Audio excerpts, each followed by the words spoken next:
rezar? Pelo sinal da Santa Cruz, livrai-nos Deus Nosso Senhor dos nossos inimigos. Em nome do Pai, do Filho e do Espírito Santo. Amém. Ave Maria, cheia de graça, o Senhor é convosco. Bendita sois vós entre as mulheres. Bendito é o fruto de vosso ventre, Jesus. Santa Maria, Mãe de Deus, rogai por nós, pecadores, agora e na hora de nossa morte. Amém. Nossa Senhora de Fátima, rogai por nós. Santos Apóstolos, São Pedro e São Paulo, rogai por nós. Pai, do Filho e do Espírito Santo. Amém. Eu quero fazer hoje um apanhado rápido. Vamos dividir a exposição em duas sessões. Uma hoje, outra outro dia. O tema é esse: liturgia, liturgicismo, igualdade entre leigos e clero. Essa é a heresia que já estava na ação católica e que o liturgicismo entrou também, fazer uma igualdade entre leigos e clero. O que é isso? Eram os princípios da Revolução Francesa, aplicados à esfera eclesiástica. Aqui está o que eu acabei de dizer. O liturgicismo foi um desvio de águas no movimento católico de 29 e 30. Já vimos o que foi o movimento católico. Aquela pujança de renovação espiritual que atingiu, sobretudo, a parte mais nova e também atingiu o operariado mais, digamos, a parte mais alta do operariado e a classe média. Ela não teve receptividade na classe alta de São Paulo. Bem, agora vem as graças do pontificado de São Pio X. São Pio X morreu em 14. Fátima, aparições de Fátima. A devoção mariana empolgava jovens de todo o Brasil. O movimento litúrgico, a ação católica, entraram com o foco posto na igualdade entre leigos e clero. Ou seja, entraram de contramão. Senhor Marcos, Diga. O movimento católico de 1920 a 1930, que era mais pungente entre os jovens operários, São Paulo, na época, era uma cidade muito cosmopolita, certo? Então, o senhor diria que a imigração dos italianos ali teve alguma coisa... Nos anos 50, 60, então eu não saberia se aí exatamente já era a imigração italiana. Mas então, para ficar claro, não era propriamente um operariado assim, sem instrução, não. É a classe povo, classe popular, com uma certa penetração na classe média mais alta. Tanto que o Dr. Plínio encontrou uma pessoa, assim, na congregação mariana, depois apareceram mais outros, com os quais ele fez um grupinho e formou os redatores do legionário. Como é que ele ia formar? Redatores, compor um corpo redatorial com gente que não tivesse cultura. O jornal legionário era pequeno, mas era um jornal de cultura. Bem, para dizer que o liturgicismo foi um desvio, entra aqui o conceito de liturgia dado por Dom Guéranger. Dom Guéranger é do século XIX, ele foi o baluarte do ressurgimento da liturgia na igreja. Então, o que é que Dom Guéranger fala? Liturgia é o conjunto de símbolos, cantos e cerimônias, por meio dos quais a igreja expressa e publica a sua religião para com Deus. Símbolos, turíbulo, cantos, coral, cerimônias, Santa Missa, os sacramentos, esse conjunto. Então, a liturgia toca os sentidos, toca a sensibilidade com coreografia, com os símbolos religiosos, paramentos, os castiçais, o turíbulo, o órgão, não é? Bem, e depois tem a parte que é a missa, os sacramentos e tal. Como está aqui.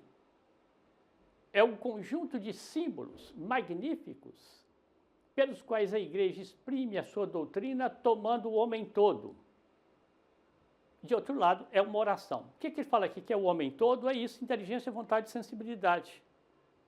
Pega a tendência, vamos dizer assim, da certos movimentos de renovação hoje. Exaltar a sensibilidade. Não é o caso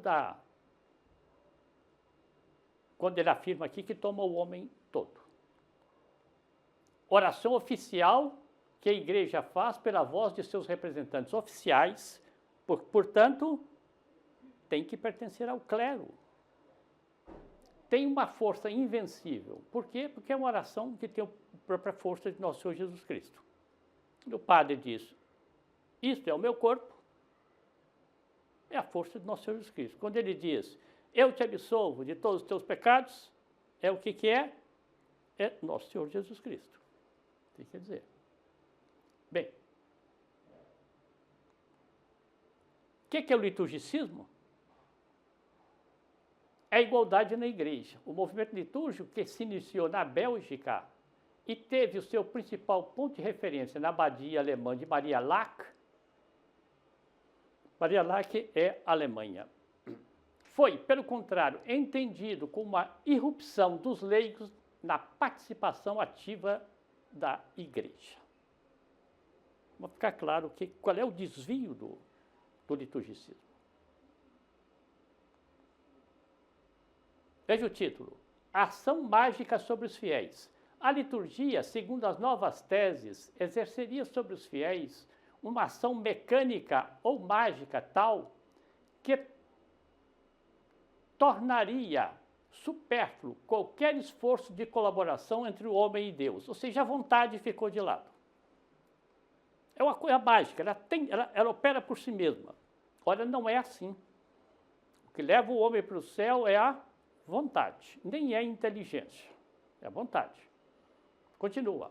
As práticas piedosas mais comuns e todos os esforços da vontade, do exame de consciência, até os exercícios espirituais de Santo Inácio de Loyola, estavam a ser sistematicamente desencorajados por serem considerados inúteis ou superados. Ou seja, o liturgicismo era uma nova onda de graças que desprezava todo o passado. Sr. Marcos, pelo liturgicismo, o homem ele estaria salvo apenas por exemplo, estar participando da liturgia, a vontade própria dele não entra no... É isso, vai dizer, participando, você recebe essas graças mágicas. Vamos ver alguns textos aqui depois. Olha, isso não existe. Isso não existe. Bem, agora vem, o que foi o liturgicismo? Foi um desvio da restauração litúrgica de Dom Guéranger do século XIX. O movimento litúrgico do século XX aparece-nos mais como um desvio do que como um desenvolvimento daquele outro movimento litúrgico, promovido por Dom Prosper Guéranger. Este, Dom Guéranger, entendia a renovação da vida monástica como um retorno à antiga liturgia romana tradicional, depois das devastações operadas pelo protestantismo e, no seio da própria igreja, pelo galicanismo e pelo jansenismo. Então, veja bem. Então, nós já tínhamos visto aqui a Idade Média, Cluny, 910, teve um pleno desenvolvimento da liturgia. Foi o maior esplendor da liturgia, foi Cluny. Com o advento da Revolução, como ele está dizendo aqui, do jansenismo, do protestantismo, do galicanismo na França, isto ficou empurrado de lado, porque entrou a razão, entrou a desconfiança, até com os sacramentos. Não se podia frequentar a comunhão, não, é sublime demais. Bem, Dom Guéranger, fim do século XIX, perdão, ele é do tempo de fins do Papa Pio IX e começo de Leão XIII, são as últimas décadas.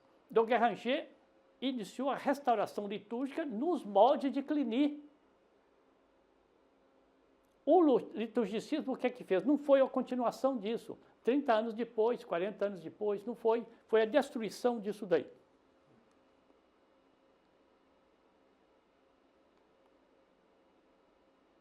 a verdadeira liturgia. Na Idade Média, Cluny e Dom Guéranger, século XIX.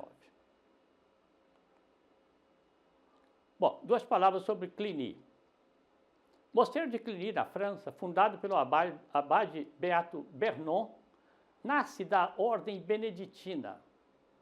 A liturgia em Cluny foi toda ela modelada exatamente pela regra de São Bento.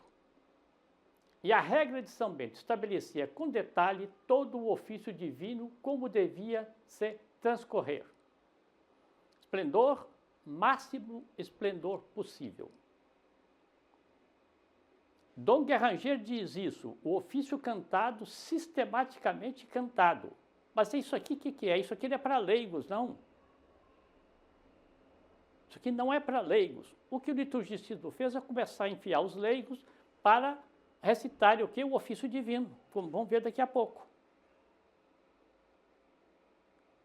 Continua. Aqui a maquete, né, do que foi a abadia de Cluny. Esse é um colosso. Durante 200 anos teve uma influência extraordinária na Idade Média. 4 abades santos e São Gregório VII era de Cluny. Bem, então, Santo Odon, está dizendo aqui, gostava muito da música, então colocou em foco o esplendor da música. Continua. Século XIX, comecei a dizer. No século XIX, uma grande reação contra a mentalidade igualitária da Revolução Francesa, uma reação contra a decadência do clero. Esta reação contra a Revolução Francesa deu-se com os movimentos ultramontanos do século XIX na área civil. A luta na França pela escola católica, a luta dos leigos a favor do Papa Pio IX, a favor da infalibilidade pontifícia. Então, o século XIX houve um renascimento em oposição à Revolução Francesa. E houve um renascimento também em matéria de liturgia. Por isso que ele está dizendo aqui Dom Guéranger. Bem, aqui, nós tivemos no século XIX, 1830, a Medalha Milagrosa, 1846, as aparições de Nossa Senhora em La Salette, 1858, Lourdes. 3 aparições assim, quase em seguidilha. O pontificado de Pio IX, Imaculada Conceição, infalibilidade pontifícia e os movimentos leigos contra-revolucionários chamados ultramontanos que eu falei aqui. França, havia movimento na França, pungente na França, na Itália, na Inglaterra, na Irlanda. São os 4 países que o professor Furquim de Almeida abordou nas páginas do jornal Catolicismo. Dom Guéranger inicia na França a obra da restauração da liturgia. Está aí a foto de Dom Guéranger. Então ele diz aqui o que nós tratamos. Por causa do liberalismo e tudo mais, a liturgia tinha caído. Dom Guéranger foi chamado a restituir. Ele restituiu o senso da liturgia, criou o gosto da magnificência litúrgica e o movimento espalhou-se por toda a Europa. Um movimento bom. Não sei se eu estou falando muito depressa hoje, mas... Não está claro, senhor. Tá. Então, entra como uma das glórias do pontificado do Papa Pio IX. Pio IX teve um dos maiores pontificados da história, hein? Bem, aí está a abadia dele, Dom Guéranger, na França, Solère. Agora vemos então, e o liturgicismo, como é que ele entrou no Brasil? Bem, depois do Papa Pio IX, nós tivemos o pontificado de Leão XIII, também um pontificado longo. Então, no final do século XIX, no pontificado de Pio IX, começaram os inovadores do movimento litúrgico. Então, são 3 focos que são abordados no livro. Eu esqueci até de trazer o livro aqui.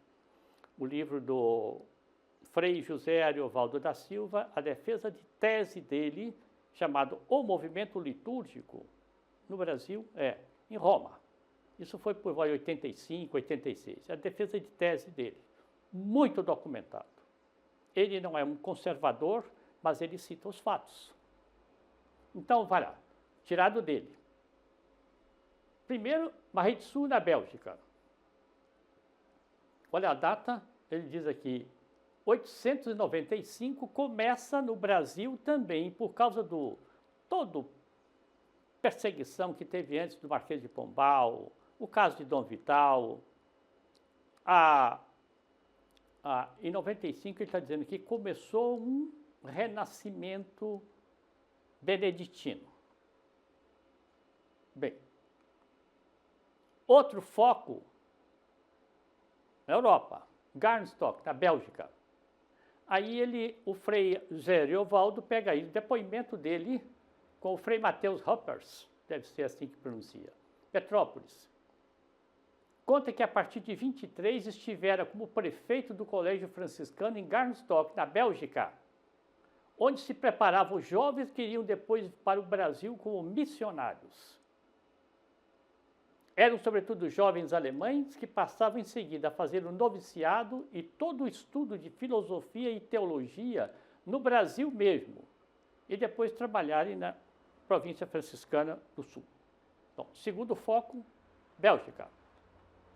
Pois bem, em Garnstock, 23, já naquela época, Frei Martin Roppers ministrava conhecimentos e aprofundamentos litúrgicos para esses moços, baseados, sobretudo, nas obras do padre Persch, não sei pronunciar. Está vendo a tendência?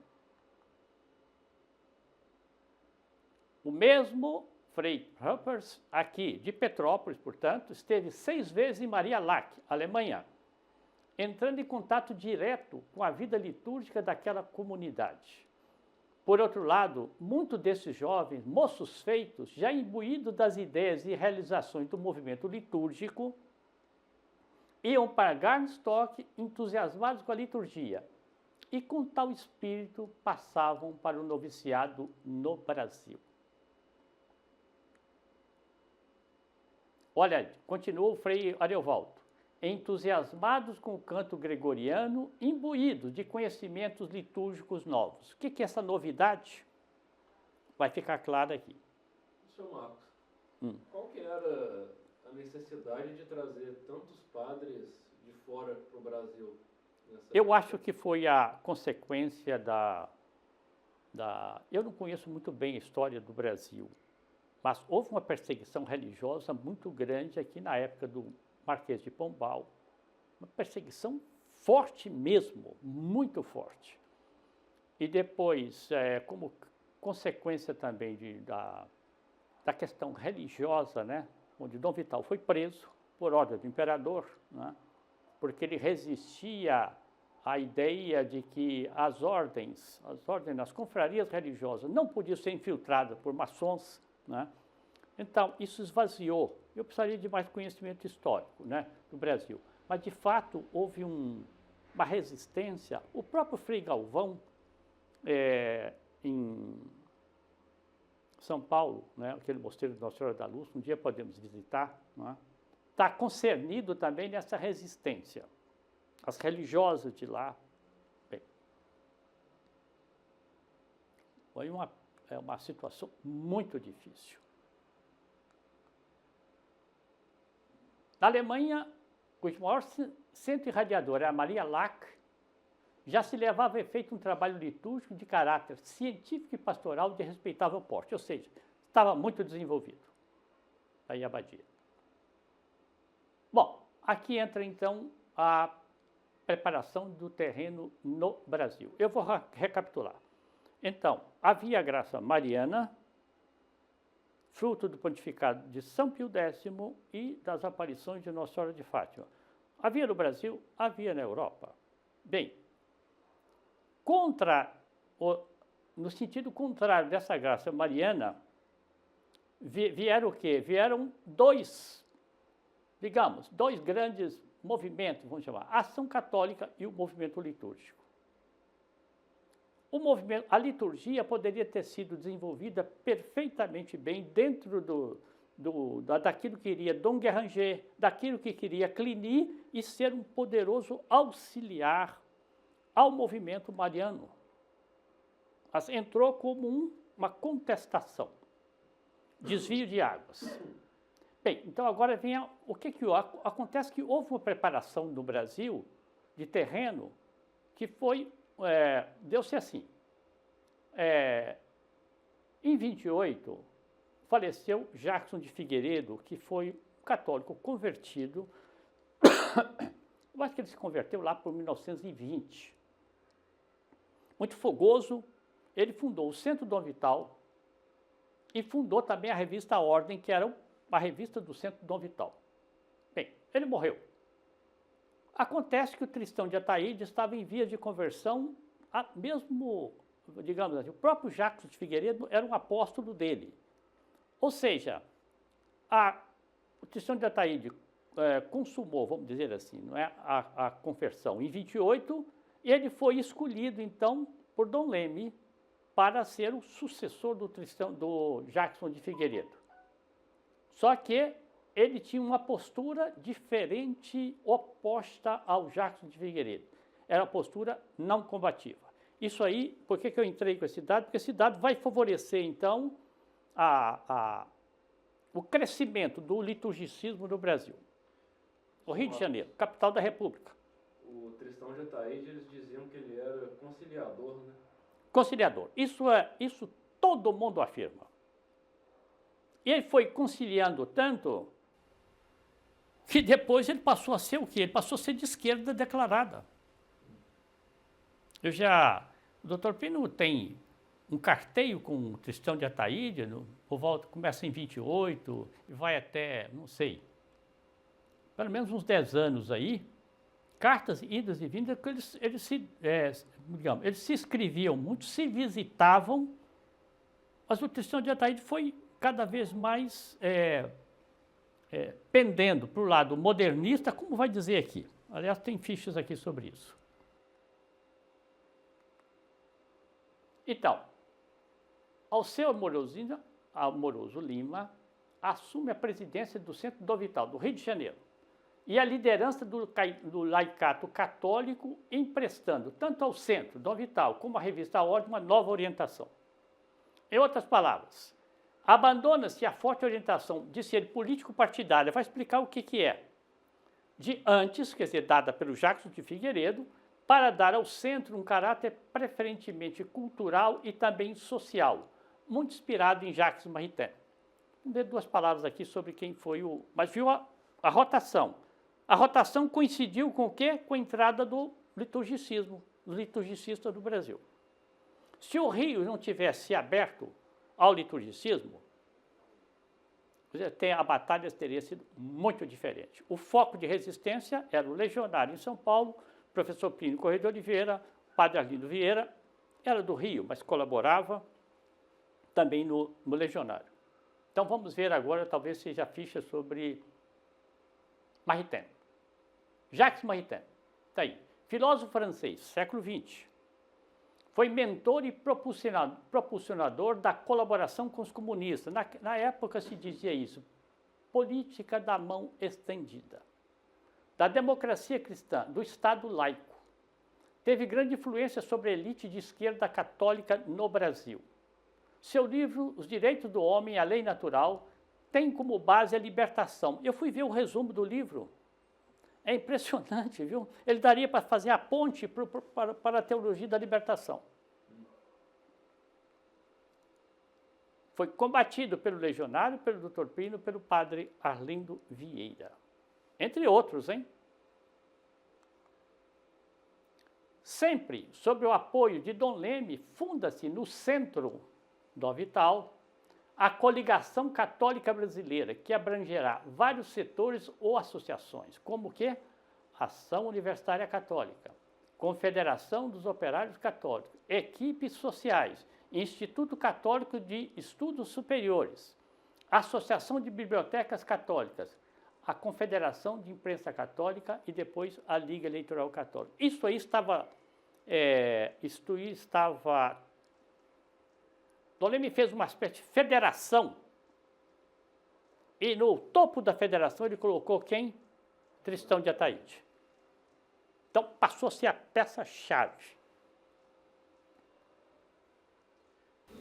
nenhum questionamento, não, ele, né, acabou de se converter ao catolicismo, não tinha nenhuma influência grande. Como assim? Nada, Não entendi. Assim, o Tristão de Ataíde, né, ao seu amoroso, ele tinha acabado de se converter. Ele era um desconhecido no meio católico. E de uma hora para outra ele ocupa um cargo tão alto assim dentro do movimento. O que acontece é que quando a gente vai pegar os vários autores que tratam do Brasil, movimento católico no Brasil, não movimento católico, vamos chamar, relações entre igreja e Estado no Brasil, a partir do Getúlio Vargas, ou pouco antes, todos eles, uns pelos outros, repetem. Os dois grandes nomes são o cardeal Dom Sebastião Leme, morreu em 43, e Tristão de Ataíde, que era o condestável dele. Olha, toda a iniciativa que o senhor vai ver era as relações da igreja com o Estado, Dom Leme. Bem, e acontece que o Tristão de Ataíde, pelas cartas que a gente tem aí, o carteio dele com o Dr. Plínio e pelos escritos dele. Bom, eu cito apenas isso aqui. A Liga Eleitoral Católica tinha tido um triunfo fabuloso nas eleições de 1933, para Constituinte. Um triunfo, mas assim, inesperado para os católicos e inesperado para as forças da esquerda, digamos, as forças opostas à igreja. Bem, a Constituição foi promulgada, digamos, foi no ano de 34, julho de 34. Esperava-se o quê? Que a LEC continuasse com a força, digamos, não com a força não, tendo ocasião de expandir a força que tinha. Então eu peguei o artigo do Tristão de Ataíde. Eu acho que esse artigo dele já é de 35. Ele faz um artigo inteiro para explicar que a LEC não pode lançar candidatos. E usa o argumento seguinte: gente, parece que é pior, mas vai ser melhor. Ele faz o artigo dele, ele era o homem da LEC no Brasil. O Dr. Plínio era secretário da LEC em São Paulo, mas o Tristão era o homem da LEC colocado por Dom Leme. Então a LEC simplesmente renuncia à força. Não faz sentido. Faz sentido, a igreja estava... Bom, por quê? Porque optou-se entre a colaboração e a afirmatividade católica. Os deputados queriam a afirmatividade católica. Dom Leme, Tristão, era a favor de uma composição. Gente, cedendo vai ser melhor. Só que eles tinham tudo na mão. Então, renunciaram. Agora, não sei se eu respondi a sua pergunta. Se Tristão de Ataíde tivesse seguido a linha de Jacques Figueiredo, mas a mudança da ordem é total. Nós vamos ver aqui como o Tristão agora se engajou no liturgicismo e na ação católica também. Bom, agora vem palavras do Frei Evaldo da Silva. Em 33, um monge beneditino desconhecido, recém-chegado da Alemanha, no Brasil, falando ainda mal o português, foi incumbido de ministrar naquele instituto, coligação, no Rio. Entre outros cursos, um curso de liturgia. Chamava-se Dom Martinho Micheler. Cativou logo a simpatia de todos. O sucesso foi imediato. Desde o início, suas aulas foram tendo enorme repercussão nos meios universitários e intelectuais católicos do Rio de Janeiro. Não em São Paulo, no Rio de Janeiro. Então, aqui está vendo, a intelectualidade, teve uma penetração na intelectualidade, mas no Rio, levar por um caminho que nós vamos ver aí. O que é que o Tristão de Ataíde fala? Desde as suas primeiras aulas na Praça 15, a Praça 15 era o local onde estava a sede do Instituto. Foi uma revelação. Tudo que ele dizia era rigorosamente católico. Sua pregação era exatamente no sentido de um perfeito sentir com a eclésia, sentir com a igreja. Ele está dizendo isso, vamos ver. Mas sua palavra abria novos caminhos. Seus esquemas coloridos no quadro negro nos arrancavam de um intelectualismo exagerado para nos lançar no caminho da vida cristã realmente vivida como corpo místico pela oração, pela inteligência e pela ação. Foi uma aurora para muitos, foi uma grande luz para todos. Então, Frei Ariovaldo da Silva cita Tristão de Ataíde. Está vendo apontando para a solução mágica aí? Como é que pode? Ele chegou e já empolgou todo mundo. Quer dizer, a semente estava preparada. Essa pregação do Frei na época ele era Frei ainda, né? Martinho Michler. Martinho Michler. Ela era de caráter para leigos, para... É isso, sim, intelectuais. Eu acredito que talvez as seminaristas fossem. Mas o Instituto era para leigos. Ele depois vai ser a ordem do Mosteiro do Rio de Janeiro. Olha aqui, continua. Veja, ele está desvendando o que é o liturgicismo. A liturgia é mais do que rubricas, mais do que mera explicação dos objetos e gestos do culto, mais do que mero alegorismo, mas vitalidade é vida. É a vida da Santíssima Trindade, vida do Cristo, vida da Igreja, que é o corpo misto de Cristo. Ou ainda, a grande novidade era a teologia da liturgia que se descobria. Está vendo? É como se, olha, é uma galáxia nova. Rubricas aí, sabe? O padre tem um missal. Ali tem as instruções, está em outra letra. Aqui o padre ajoelha, aqui o padre diz a voz assim, etc. Então, ele diz, a liturgia é mais do que rubrica, mais do que mera explicação. Está vendo? Está despontando uma coisa nova, que empolga. Parece que está preparando o solo ali para se plantar a semente da missa nova, né? É isso, perfeitamente isso aí. O entusiasmo pela liturgia pega fogo. Olha, não sou eu que estou dizendo, não. Não, estou tirando aqui dos livros. Forma-se no seio da ação universitária católica um centro de piedade que logo passa a denominar-se espontaneamente centro de liturgia. Leigo, hein? São leigos, universitários leigos. O qual vem contribuir para um forte impulsionamento na vida espiritual daquela entidade estudantil da Coligação Católica Brasileira. O que era essa Coligação Católica? Era, portanto, a soma de todas as entidades do Rio que estavam sob a presidência de Tristão de Ataíde. Olha aqui, portanto, o curso de liturgia transborda das salas de aula do Instituto para o ambiente da associação universitária. Então, está expandindo. Aí vem a ligação com a missa nova, a que você se referiu. Retiro, não. 6 dias de comunidade.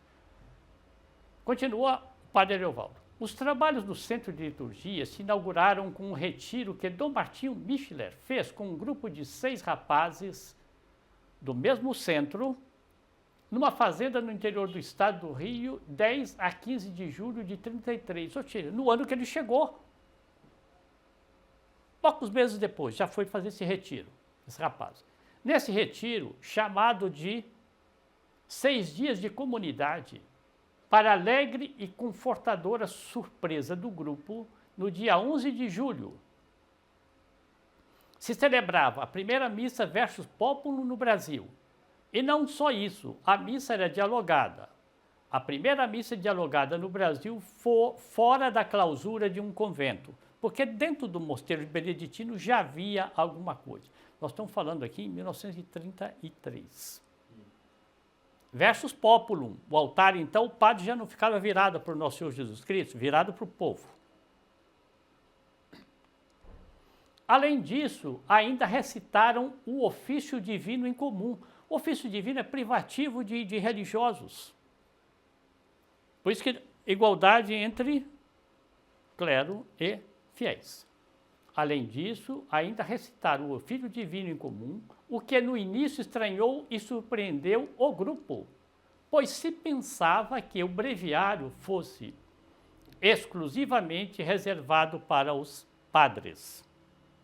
Mas, através das sábias explicações de Dom Martinho Micheler, aqueles universitários, tá vendo? Não eram seminaristas, eram universitários, iam descobrindo no breviário a presença de, aspas, um dos maiores tesouros da igreja, a oração mais recomendável e mais santa, pois a sua matéria consta de salmos, e os salmos são orações e louvores ao Espírito Santo. Começaram a degustá-lo, no breviário, com este tesouro, bendizer a Deus e cantar seus louvores. Ou seja, está vendo? Eles estão sendo levados, empolgados, mas para uma religião nova, ou para um aspecto novo da religião, novo, aí igualitário. O que fica bem claro é o tanto que todos estavam entusiasmados com isso tudo, né? Quase que em estado de êxtase com...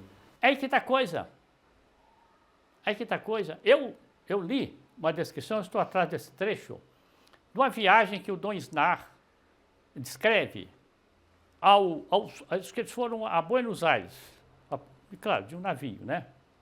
Ele diz que era o fervor dentro desse grupo, dentro do...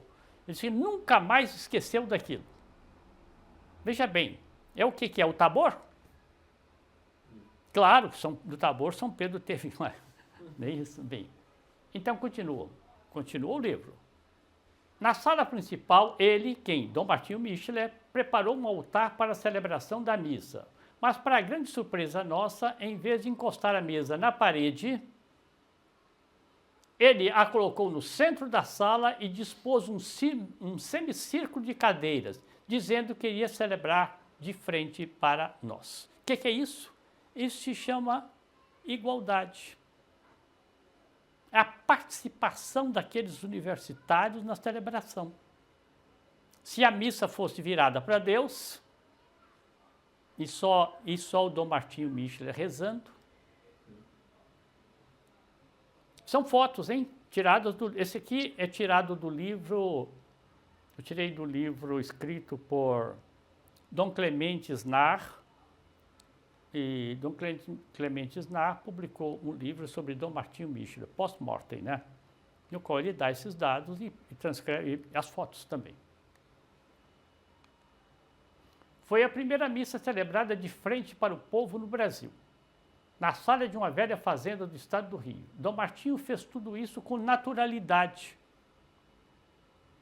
Mas, naquele momento, ele consumava uma revolução dentro de nós, quebrava um tabu e nos obrigava a segui-lo noutros passos que nos faria dar. Quem está descrevendo isso aqui? Dom Snar. Dom Clemente Snar, bispo, que esteve no concílio e no encerramento do concílio.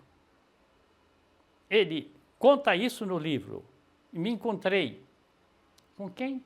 Não sei se foi o próprio Dom Martinho Micheler, e diz que ali perto estava o núncio apostólico do Brasil na época, que era contra essa inovação.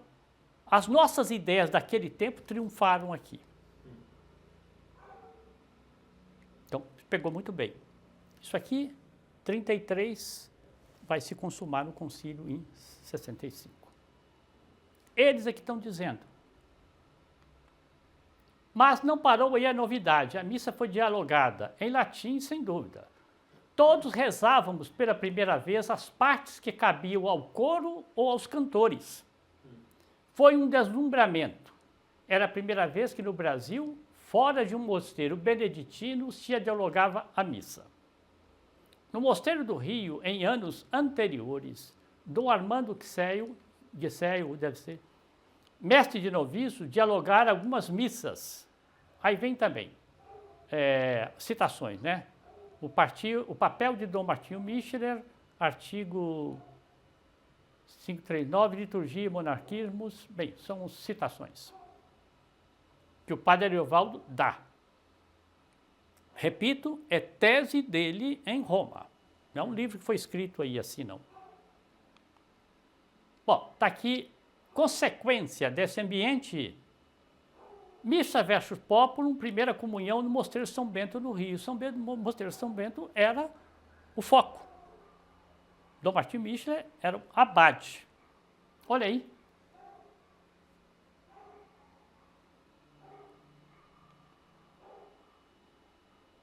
Bom, aqui entra um comentário do Dr. Plínio, que o instrumento perfeito para essa liturgia liturgicista é um altar no centro da igreja, como está aqui na foto, né?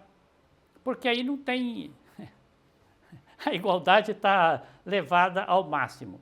E se fosse possível, até dar um microfone para cada fiel para ele poder comentar.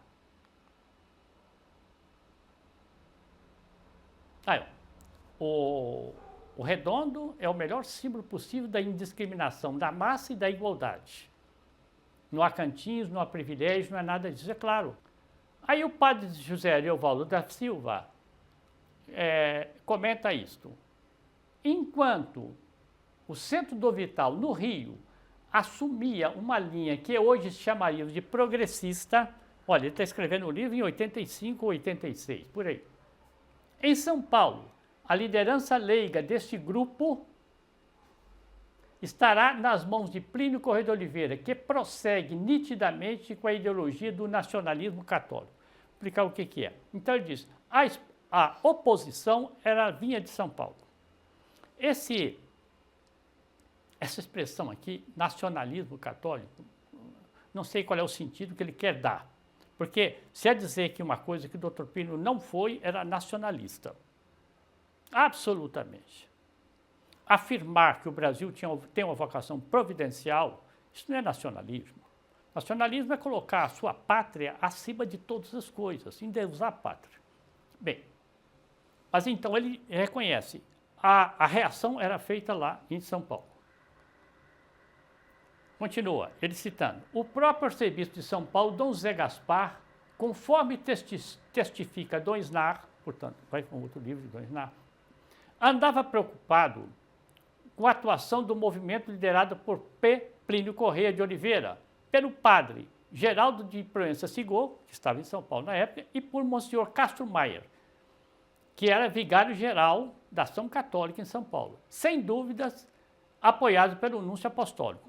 O Núncio Apostólico chamava-se Dom Aloísio Mazella, que foi quem deu o prefácio para o livro do Dr. Plínio em defesa da Ação Católica. Então está dizendo, o Núncio apoiava essa reação de São Paulo. O livro, continua o Dom Frei Ariovaldo da Silva falando, o livro de Plínio Corrêa de Oliveira, em defesa da Ação Católica, fazia sucesso, espalhando desconfiança em relação ao trabalho que o movimento litúrgico desenvolvia no Brasil. O Dr. Plínio explicou a intenção dele, escrevendo em defesa da Ação Católica, foi essa, mostrar os erros que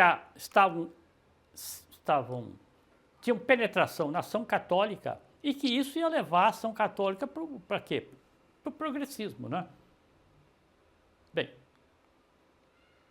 continuou, o Frei Ariovaldo da Silva, está aqui, ó, Movimento Litúrgico, o livro dele.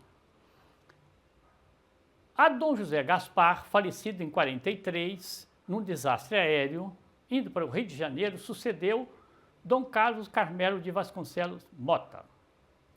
Antes de sua chegada à sede episcopal, ou seja, em São Paulo, foi advertido e minuciosamente informado da situação. Ou seja, ele recebeu os relatórios, olha, São Paulo está assim.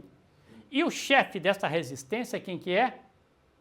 Legionário de Plínio Corrêa de Oliveira, que ele diz, São Paulo fervia agitado pelo grupo de O Legionário.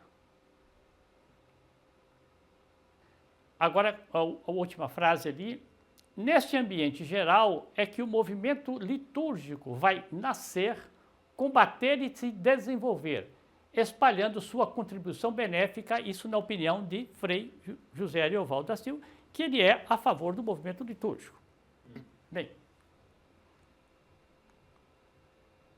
A luta contra o liturgicismo, o papel do legionário, o livro em defesa da ação católica, veremos então na segunda parte da exposição.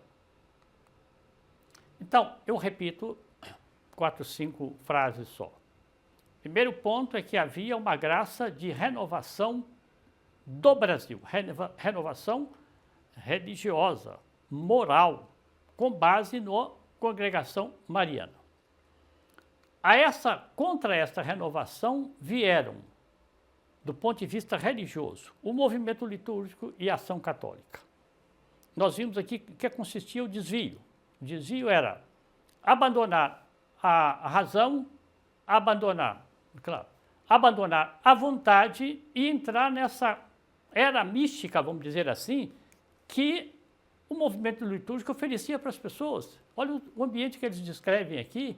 Aquilo era uma maravilha, aquilo nos empolgava e entraram pelo progressismo adentro. Depois, contra essa inovação do movimento litúrgico, surgiu o grupo do Legionário, liderado pelo Dr. Plínio, e o livro Em Defesa da Ação Católica. O padre José Ariovaldo da Silva vai mostrar no livro dele a importância que o Em Defesa teve na luta contra o movimento litúrgico. Bom, hoje nós paramos por aqui.